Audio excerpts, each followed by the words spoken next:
अपनी आकर्षक कलाकृतियों और ऐतिहासिक मूर्तियों के लिए विश्व प्रसिद्ध खजुराहो भारत के हृदय मध्य प्रदेश के छतरपुर जिले में स्थित है। खजुराहो नाम हिंदी शब्द खजूर से आया है। कहा जाता है कि खजुराहो के संस्थापक राजा चंद्रवर्मन ने पूरे शहर के चारों ओर खजूर के पेड़ लगवाए थे, जिसके कारण इसका नाम खजुराहो पड़ गया। प्राचीन काल में इसे खजूरपुरा और खजूर वाहिका के नाम से भी जाना जाता था। 9वीं से 11वीं सदी के बीच बनाए गए खजुराहो के इन मंदिरों का निर्माण चंदेल साम्राज्य काल में किया गया था। 1986 में विश्व विरासत की सूची में शामिल खजुराहो समूह के मंदिरों को 3 भागों में बांटा गया है, जिनमें पूर्वी समूह, पश्चिमी समूह और दक्षिणी समूह शामिल हैं। खजुराहो के सबसे ज्यादा मंदिर पूर्व से पश्चिम की ओर बने हैं। इन सभी मंदिरों को ऊंचे प्लेटफॉर्म पर बनाया गया है। 12वीं सदी में कुल मंदिरों की संख्या 85 थी, जो 20 किलोमीटर वर्ग के दायरे में फैले हुए थे, लेकिन इनमें से अब केवल 25 मंदिर ही बचे हुए हैं, जो 6 किलोमीटर के दायरे में फैले हैं।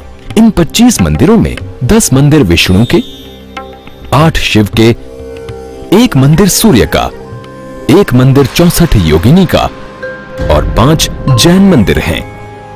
खजुराहो के इन मंदिर समूहों में सबसे विशालतम ये है कंदारिया महादेव मंदिर, जो अपनी भव्यता के लिए खास तौर से जाना जाता है।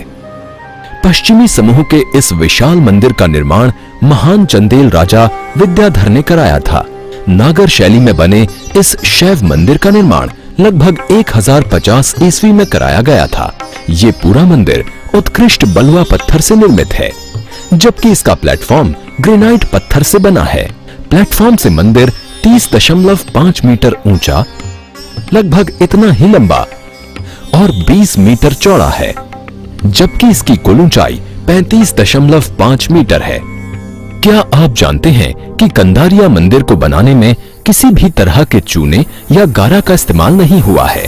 दरअसल इस मंदिर को बनाने में भारी पत्थरों का प्रयोग हुआ है, जिन्हें चूने या गारा से जोड़ने की बजाय काटकर एक दूसरे पर बैठाया गया है। मंदिर की बाहरी दीवारों पर जहां कुल 646 आकृतियां विराजमान हैं, तो वहीं मंदिर के अंदर 226 आकृतियां बनी हैं। मूर्तियों की ये संख्या यहां बने सभी मंदिरों में सबसे अधिक है। लोगों का मानना है कि इस मंदिर में सिर्फ कामुक मूर्तियां पाई जाती हैं, लेकिन सच्चाई ये है कि सिर्फ 10% मूर्तियां ही यहाँ मैथुन की हैं, जबकि बाकी 90% मनुष्य के दैहिक जीवन पर आधारित हैं, जिनमें किसान, संगीतज्ञ और महिलाओं को दर्शाया गया है। इसके मंडप की छतों पर भी पाषाण कला के सुंदर चित्र देखे जा सकते हैं। भारतीय प्राचीन कला प्रदर्शन का सजीव उदाहरण पेश करते इस मंदिर का प्रवेश द्वार कंदरा यानी गुफा के समान प्रतीत होता है। यही कारण है कि इसका नाम कंदारिया महादेव मंदिर पड़ा है। मैथुन मूर्तियों से अलंकृत इस मंदिर के प्रवेश द्वार पर एक भी कामुक मूर्ति देखने को नहीं मिलती। इसके प्रवेश द्वार की एक खासियत ये भी है कि ये एकल पत्थर से बनी माला से सुसज्जित है। मंदिर की विशाल संरचना खड़ी पहाड़ी के आकार में है, जो मेरु पर्वत का प्रतीक है। ये मंदिर 5 भागों वाली वास्तुकला शैली में डिजाइन किया गया है, जिसमें मुखमंडप, अर्धमंडप, महामंडप, अंतरालिका और गर्भगृह शामिल हैं। इन सभी मंडपों के अपने अपने श्रृंग हैं, जो गर्भगृह की ओर बढ़ते हुए मुख्य शिखर पर आकर समाप्त होते हैं। ये मुख्य शिखर समरस आकृति के 84 लघु शिखरों का संयोजन है। ये समरसता मंदिर को अनुपातिक सुडौलता प्रदान करती है, जिसके चलते मंदिर के आकार में एक विशेष लय देखने को मिलती है।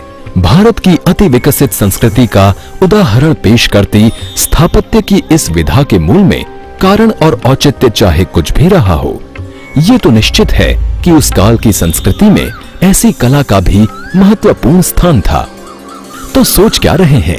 अप्रतिम सौंदर्य के प्रतीक खजुराहो को देखने के लिए निकल चलिए मध्य प्रदेश की ओर।